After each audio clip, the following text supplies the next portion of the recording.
The Chicago Bulls are reportedly open for business, but what exactly does that mean? The Bulls reportedly want to be sellers at the trade deadline, but what's stopping them from really being the sellers that they want to be? We're going to talk about it all and more on today's Locked On Bulls.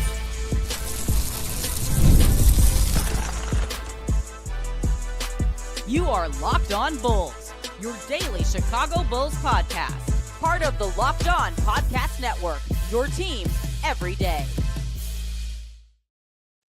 Thank you for tuning in to Locked On Bulls, member of the Locked On Podcast Network, where it's your team every single day. I'm Haize, host and creator of Chicago Bulls Central, Chicago Bears Central YouTube pages and podcasts. And today's episode is brought to you by Game Time. Download the Game Time app, create an account, and use code LOCKEDONNBA for $20 off your first purchase.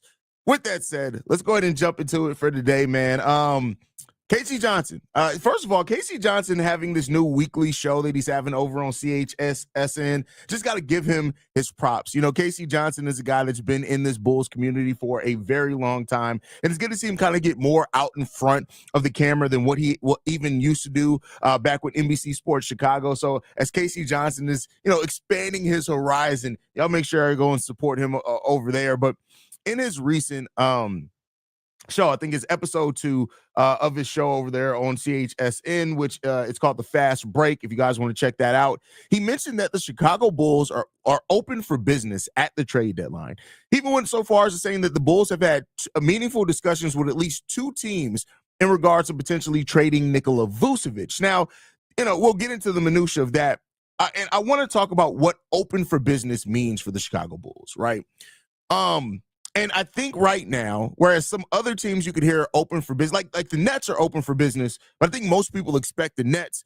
They've already made moves on 2 of their players in Dorian Finney-Smith and Dennis Schroeder. They're also looking to move Cam Thomas or Cam Johnson. There's a good chance that one of the 2 of those guys are going to be moved here before the trade deadline. And I think they have other players as well that are probably going to be on the move between now and when the trade deadline actually happens. Bogdanovich, those type of players.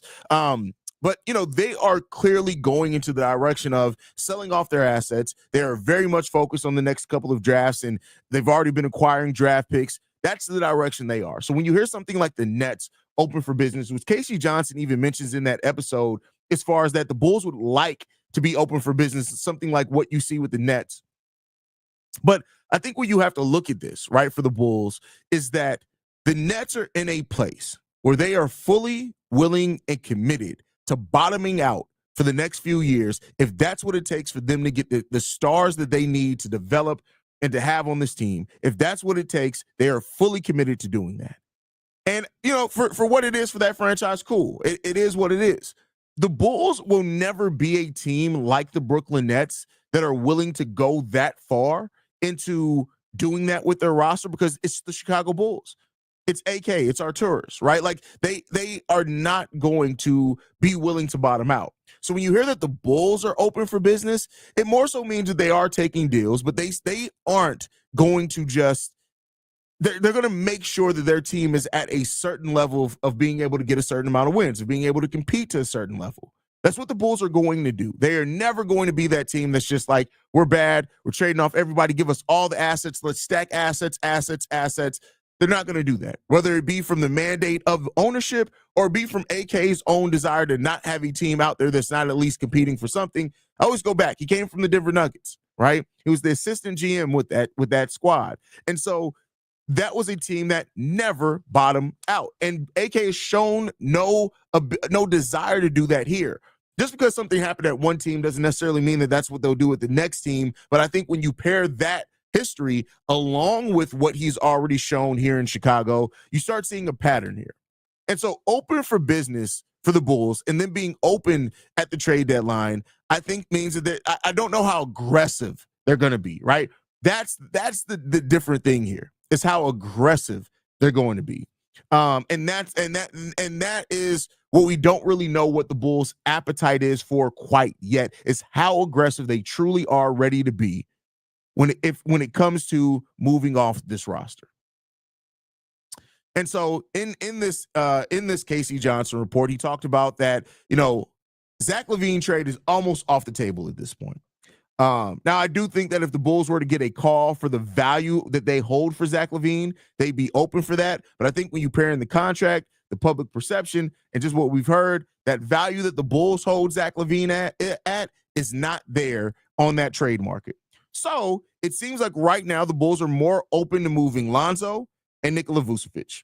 And this is where we got to Casey Johnson saying that the Bulls have had meaningful talks with at least two teams in regards to a Vooch trade. Now, I would like to assume one of those trades is probably the Golden State Warriors, who we've heard several times are kind of circling around Nikola Vucevic, right? That second team, I don't really know, right? The Vooch makes a sense for a few teams, especially teams that have that defensive presence. I just don't know if the Bulls are going to find, again, that value that they have. They reportedly want a first-round pick back for Vooch. I think his level of play this season, as well as what he's been as far as steady, yes, we all know defensively, Vooch leaves a lot to be desired for. But if you're trading for Vooch, you know what he's bringing. The Bulls knew what they were getting in Nikola Vucevic, right? It's only fans that can complain about Vooch's defense. The Bulls knew, hey, we're getting this guy who could be a 20-10 guy, 18-11 guy. The defense, they know it was cooked. They were hoping Patrick Williams is going to be able to help offset that as well as the rest of the roster. So if you're trading for Vooch, you already know he's not this defensive monster. He's not this rim protecting center. He's a guy that's going to go out there. He's going to score efficiently. He's going to get you 20-10. If you don't force him to be a three-point shooter, he's going to be very effective in how he creates as well for himself, and he's a solid passer. And so the Bulls having that value of a first-round pick for Vooch, I think is valid. But I think ultimately, I just don't really see this team being super aggressive at the trade deadline. I would love to be wrong about that, but I think ultimately they are looking to take advantage of what values they're out in the market. They're going to do their best. They're going to do their due diligence to try to get that done. And we just got to see where the chips fall after that. That's really where we sit. Where the chips fall after that is going to be the interesting part of this. We got Shador in the building. Says, I actually wouldn't be opposed to moving Coby White now. I know they wouldn't do it, but they should keep an open mind. Well, we actually have word on some things that could be. We're going to talk about Coby and Io in the second segment here. But it's I think it's more of a possibility than what some of us would like to admit, myself included, but it is a possibility. What's going on, Taxon? Glad to have you in the building. We'll likely keep our pick, but if the Spurs get it, could we use our future pick at the draft, maybe upgrade from P. Will on draft night? So here's the thing, though. If the Spurs get our pick this year, right, if it conveys, we can't trade the 2026 pick. The next pick that we'll be able to trade is 2027. If for some reason the pick does not convey, let's say the Bulls do keep their pick, the Spurs have protections on the Bulls next 2 years, 2026 and 27, which means that we can't trade 2028. We can only trade 2029 until that pick officially conveys. So you can keep that in mind. The Stephian rule is what that's called, brother. But great question there, Jamal. Great question. 1 first or 4 second round picks for Vooch. I mean, here's the thing, right? I'll say this, Reginald, is that if you can get second round picks in 2025 and 2026, both which are drafts that are expected to be very deep drafts. Keep in mind, the Bulls already have a second in this draft from Sacramento as a base. I'm not saying that just the 2 second round picks, but as a base, hey, you can convince yourself of some things, because let's say you then get 2 more picks on top of that, per what you said, 4 first round picks. What if you can combine your 2 2025 picks and some future second round picks, right? And then you can move into the end of the 2026 draft or something like that. It's something we've seen the Bulls do before. That's actually not that bad of an outlook to take. We just don't know. Again, it goes back to how aggressive this front office is really going to be. I wouldn't move Io for less than 2 firsts with protections on just one of them. You're not going to get 2 firsts back for Io right now. Not with the injuries that he had. I think people forgot because he did come out of it, but he's had a very slow start to the season.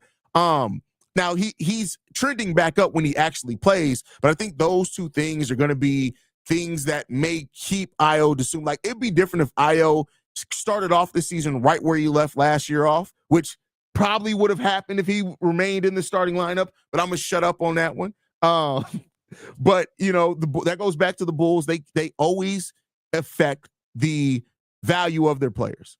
This is what it is. They constantly affect the value of their players. And it's an unfortunate side effect of what this team has done and the moves that they've made or have not made over the last few years. They constantly cause their own players' value to drop. And then they usually try to move them after they cause the value to drop, which is just such a frustrating aspect of this team. But I'm going to shut up because that you're going to get me into my trauma response. But next up, we're going to be talking about Coby White and Ayo's future and why a new clause in the CBA could make it very difficult for the Chicago Bulls to keep Ayo and Coby White. We're going to get into that right after a message from Game Time. I love going to live events, whether it's sports, music, theater, or comedy. One of my favorite memories was attending a concert last year. The energy and excitement were unforgettable. Now, Game Time has made it even easier to get tickets for your favorite events with their new feature, Game Time Picks. The feature filters out the fluff to show you only incredible deals on great seats so you don't have to waste time searching through thousands of tickets. Recently, I was looking for tickets to an upcoming game and using with the Game Time app. With Game Time Picks, I found amazing deals and could even see the view from my seat before buying. The super deal was particularly impressive, offering great seats at unbeatable prices. Plus, the app's all-in pricing shows the total cost up front with no surprise fees at checkout. Take the guesswork out of buying tickets with Game Time. Download the Game Time app, create an account, and use code LOCKEDONNBA for $20 off your first purchase. Terms apply. Again, create an account and redeem code that's LOCKEDONNBA for $20 off. Download Game Time today. What time is it? It's game time. More Locked On Bulls coming up next. All right, my Bulls fans, man, I want to appreciate you guys for sticking it out with us, man, here on Locked On Bulls. Pat may pop in, Pat may not. We're the scheduling thing, because for those that know, before Pat left the show, we used to record at night to post in the morning. Now, with the change of us going to a more live stream featured show, if it's not a game night, we actually stream in the morning.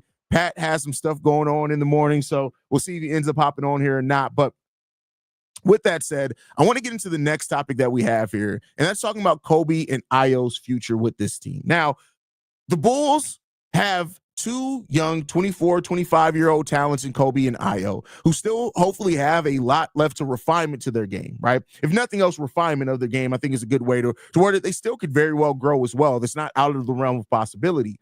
But I think when you look at it now in the new CBA, which has a new clause, right? So CBA has you can re-sign your own players for 140% of their current contracts.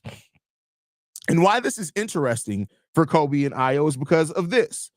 If the Bulls do want to re-sign Coby and Ayo, they may not get contract extensions. Now, keep in mind, there's a difference between signing the player to a contract extension versus re-signing them as an unrestricted free agent. So if you're signing them to a contract extension, you can only give them 140% of what they were making, right? So when you look at that, for example, for Coby White, that would put him nearly of $30 million if I'm doing my math correctly. Somebody do that math for me. I can't podcast and math at the same time. Should I have math before I came on here? Probably, but hey, let's see if I can do it real quick. So that would give Coby White starting annual of 14.4. That'll mean that Coby White could cap out at $26.4 million. There you go. See, I can math while I podcast. So that would put Coby at a cap of $26.4 million unless the Bulls have cap space to re-sign him in. They would have to have the amount of cap space. So if you want to use the bird rights, it means that you only can give them 140% of what they're making. That would mean $26.4 million is what Coby White can make as with a contract extension. Now, if Coby White and his agent want more than that, they can go into unrestricted free agency. But if the Bulls want to re-sign them at a higher rate, they have to have the cap space to do so. So it means that unless the Bulls are sitting there with $26 million in actual cap space, that does not mean, because right now, for example, the Bulls have $9 million below the first tax apron, but that's not cap space. That's just the space that you're able to go over the salary cap. That means the Bulls would have to be underneath the actual salary cap. They're over the cap every year, but under the luxury tax every year. So that would mean that if Coby wants a fair market contract, because keep in mind, let's look at it, for example, for this. Look at what Coby White brings. Look at Patrick Williams' contract. Josh Giddey reportedly wants $30 million, Coby White under the CBA rules couldn't even get that as an extension with the Chicago Bulls. He'd have to go to unrestricted free agency, and the Bulls may just not have that money in actual cap space. So that is why, same thing with Dosunmu. Dosunmu's contract, if I'm not mistaken, is $7 million. So again, that would put him, if he's making 140%, that'll put him a little over $20 million potentially. So again, these players, and that is why the Bulls did benefit from getting these guys on reasonable contracts. If they break out, if over these next 2 seasons, with season and a half remaining, Coby White and Ayo continue to kill it, the Bulls may just not be able to re-sign those guys because they're not willing to go into the luxury tax. And they're only slated as of right now, for example, let's look at the multi-year cap sheet for this team. If you're looking at the Bulls cap sheet right now, for example, the year that Coby and Ayo become free agents, they have $122 million beneath the first tax apron, but that's not all true cap space, though. That's the difference in here, right? The Bulls only technically have, if you're looking at that year, they only technically have $84 million beneath the salary cap. So that is where this gets very, very interesting for the Chicago Bulls if they want to re-sign these guys. So now when you start hearing and talking about conversations that the Bulls could be interested in moving on from Coby or Ayo, it comes down to they may have to. And this comes again to bad planning by your front office financially. That just is what it is, right? And so when you start hearing things like that, that's why in some of these deals that are rumored by the Bulls and they're talking about things like that, they're not necessarily taking back a lot of salary. That's why, for example, for the Zeke Naji contract, they looked at that and they're like, hey, we don't really want this contract back. It's a bad contract, but then on top of that, it restricts them even more than what they're able to do with their own free agents. So, you know what this is? This is starting to be and getting to a point of being a culmination of the bad decisions that this front office has made financially and with their roster. So we could see a world in which we have to let one of Coby White or Dosunmu go, not because they want to go, not because the Bulls want them to leave. Casey Johnson even reported that the Bulls still love Coby White, right? But if you have to start letting players go that you actually want to keep because of your own mismanagement, that's where things start becoming a problem. Now, who's to say? Maybe Coby White and Ayo have a very realistic outlook on this. Maybe they take the contract extensions. They say, hey, we want to stay here in Chicago. We're willing to take the contract extension. Maybe a shorter deal, maybe a 2-year deal so they can get back into free agency when the Bulls have more flexibility. That's all possibility here, right? But when you're a front office and you start getting to a place where you have to jettison players you want to keep, that is a sign of your own mismanagement. That is the problem here, right? And that's what you got to look at. That's what you got to look at. And it's really unfortunate. There's no way to sugarcoat this. This place that the Bulls find themselves in is a result of their own dumbassery, to just be 100% factual. They have made stupid decisions financially that have now led them to be here. You made a trade for a player that had 1 year left on their deal in Josh Giddey. I'm not knocking Josh Giddey as a player, but just the reality of it, where you got to pay him big money and you got to use 1 season of him being on your team to make that money, to make a decision on that money. That's where this team sits at.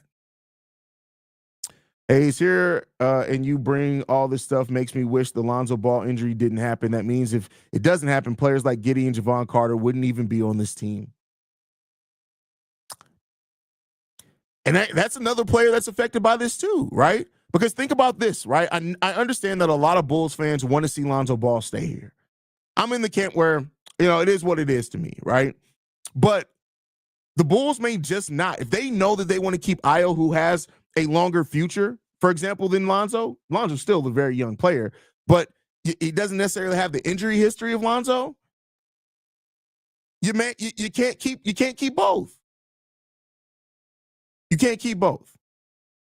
No, all teams don't have the same issue. All teams have the same issue as far as a salary cap restriction, but teams play it smarter. It's not that like that. The issue isn't the salary cap. That's something that's not going to go away. You're right. Every team has that issue, but teams make smart decisions about their financial decision. Look at the Miami Heat right now. Not willing to give Jimmy Butler an extension, which now forces them to try to move him, but they're doing that because they don't want to put themselves in a salary cap bind in the future when it comes to Tyler Hero, in the future when it comes to Bam, hell, in the future when it comes to Khalil Ware. So no, not all teams have the same issue that the Bulls have. They all have the salary cap restrictions, but teams are a lot more smarter. Look at what the New York Knicks did. And being able to add a player like Karl-Anthony Towns and Mikal Bridges in the same offseason. You know why? Because they were smarter with their draft allocation and with their money. The Bulls have done neither. And it's left them in a place where they sit now in this area where they're living in the gray. They're living in the gray. So it's not that every team makes the same mistakes. They don't. Every team makes mistakes. I don't think that you really are comprehending. This is the difference between wanting to say something and having something to say. It's not that the Heat haven't made mistakes, and they are in a bad place right now. But look at where the Miami Heat have versus what the Bulls have, as far as assets and as far as if they don't re-sign Jimmy Butler, they actually have cap flexibility. The Bulls have neither, regardless of what they do. There's a big difference in that. Big difference in that. And the Bulls are in a place now where they want to be sellers, but they can't because they've hurt the value of their players. They've hurt the value. Not the players have in some areas too, but they've hurt the value of their players. And so that leads us to the last thing for today's episode. What path will the Bulls take? Nobody knows. Nobody knows because the Bulls have so badly limited themselves in what they're able to do that no matter what path that they take, it's going to be painful for them to get there to a resolution. It's going to be extremely painful. In today's CBA, teams only have room for 1 or 2 max salary players and 2 or 3 expensive role players. Everyone else needs to be $6 million or less, unless you're willing to pay the tax. Well, yeah, and that's the thing, right? And we're seeing more and more teams as well not pay the luxury tax. I think it was only 8 teams in the luxury tax last year. 22 teams did not pay the luxury tax last year. 22 teams didn't. I have to go back and look, but I'm sure that's a higher rate than normal, right? Stuck, and we're not even, and I talked about this today over on Chicago Bulls Central. They're not even in the middle. They're not in the middle. They are not in the middle. The Bulls are at the bottom. They're 10th in the Eastern Conference, which is towards the bottom of the conference, right? Keep in mind, there are only 15 teams in a conference. It used to be, before they created the play-in, 7 and 8 were the middle, and you were barely in the playoffs, and you had to make a decision on the path of your roster. The Bulls have the 9th worst record in the league, and they have the 10th best record in the Eastern Conference. That's bottom. And we got to stop saying that the Bulls are in the middle. The Bulls are not in the middle. They were in the middle where it looked like they were a team that were going to make the playoffs each year but get eliminated from the first round. We're not in the middle. The Bulls are in the bottom. And that's why for some Bulls fans are like, well, I don't want to see this team lose. What are you seeing? We're on the pace to have 35 wins this season. That's the pace that we're on. 35 wins. That's not me coming at you, Will. I'm just saying that we've commonly keep talking about this team as if it's in the middle. This team ain't in the middle. This team hasn't been nowhere close to the middle. We're at the bottom. The bottom. That's where we are. But because of the play-in, people think that the Bulls are in the middle. We're not. The Bulls are in the bottom. And they have no real path to get out this bottom until they really, really, really pick a path. That's it. Reginald, Chicago path, crazy enough, leans to be more buyer than seller simply because their financial future. How can you be a buyer if your financial future is bad, though? They don't. Their situation isn't set up to be a buyer at all. We don't go into the luxury tax. We have $9 million beneath the first tax apron. We're hard capped at the first tax apron. We're hard capped at the first tax apron. We can't trade any first round picks right now into 2029, even if we did want to be buyers. The Bulls aren't in a position to be a buyer. And unfortunately, the assets that they want to sell, people are waiting for the Bulls to sell low on because they've operated as a dumbass front office for the last 3 years. That's the problem and the conundrum that this team finds themselves in. This team is a perfect example of be careful what you wish for, because everybody wanted us to go all in and try to win and make the playoffs, and look what happened. I mean, but again, injuries to Lonzo, those type of things happen. But I mean, they built something that for 28 games looked pretty damn solid, but then it all came crashing down. So if it all came crashing down so easily after only 28 games, how solid was what you built? Right? That's a big question here. It's unfortunate, but that's where this team finds themselves, and that's where they're going to continue until they actually make a decision on where they want to go. Where they want to go. 2 seasons? First of all, no, we were 3 seasons removed from that, and we were only number 1 team in the East for 28 games in a time period where a lot of teams were ravaged by COVID. We were a new team that people hadn't figured out. We were bad defensively, and we already started to slide before that even happened. This narrative that the Bulls were a top 10 team in the East, we never really were. We had the number 1 record in the East for a small period of time, but that was never sustainable. It was never anything that was going to be this thing that was going to be sustained by the team for a long term. We were never the best team in the East. Even the players have come out and said, yeah, we probably would have fallen to about 6th, 5th, maybe. This team was never that. They were never that. They were never them. And if we're still harping on and hanging on to what they were 3 years ago, guess what? That also means you failed.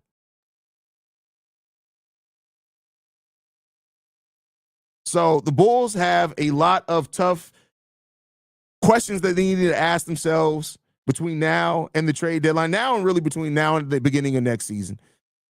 And we'll see where they'll find themselves at, y'all. But guys, thank you for tuning in. Make sure you guys are following us at Locked On Bulls. You can follow me at CEO Haize. If you want to check out my Chicago Bulls podcast, it's Chicago Bulls Central on every podcasting app and platform of your choice, as well as YouTube. Same thing with Locked On Bulls. Get a double dose of Haize, man. Love you guys. Go Bulls. See red. We'll be back tomorrow, y'all, with Pat. Peace.